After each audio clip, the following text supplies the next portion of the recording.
Managing FOMO. Hey everyone, I'm Matthew Cornwell with Get Taped here in Atlanta, Georgia, one of Atlanta's original audition taping services, which I co-own with my beautiful wife, Brooke. And now on to our topic. Managing FOMO. FOMO.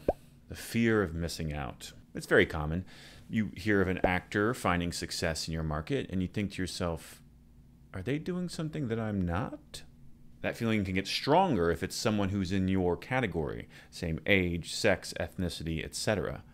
And if they're in your friend circle, well, that feeling can become overwhelming. Since this journey is so unpredictable and there's no roadmap, we're constantly looking at others' journeys. We're either curious about what they're doing differently, which is the healthy way to look at it, or we get FOMO that they've discovered the secret, or that they have an unfair advantage, etc. That FOMO can be dangerous. It can lead to jealousy and eventually envy. Now, I'm defining jealousy as you seeing something that someone else has and wanting it as well, whereas envy is you see something that someone else has and you not only want to have it as well, but you don't want them to have it. That's pretty ugly. In fact, in that light, jealousy doesn't seem that bad, does it? But either of these, jealousy or envy, are not places you want to live in as an actor. They are signs that you've made your career an idol, and that will eat you alive. You see, at its best, your passion for acting and this industry will be like a river, life-giving, plentiful, and nourishing to the soul. However, when you let this industry become an idol, it's like the river flooding its banks. It becomes overwhelming and even destructive. So how do you prevent this river from flooding? How do you avoid envy and jealousy and FOMO altogether? Wow, where to start? Well, when I sense these emotions creeping in, the first thing I do is practice gratitude.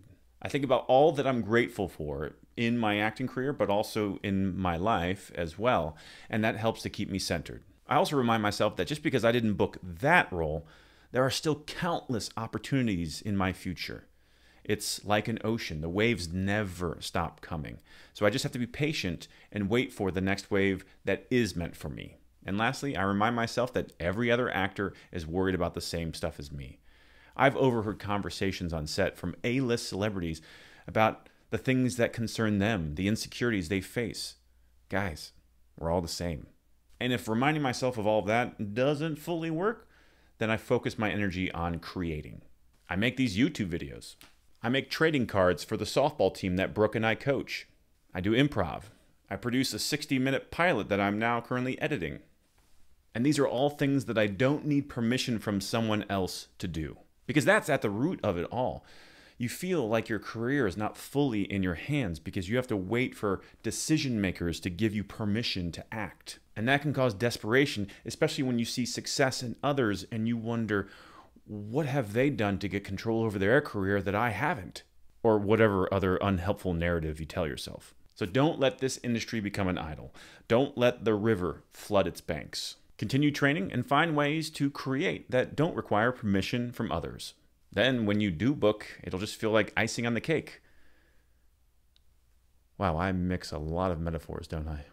Anyway, if you want to continue this topic, feel free to leave a comment below or email us. That's it for now. Thanks for watching, and we'll see you on set.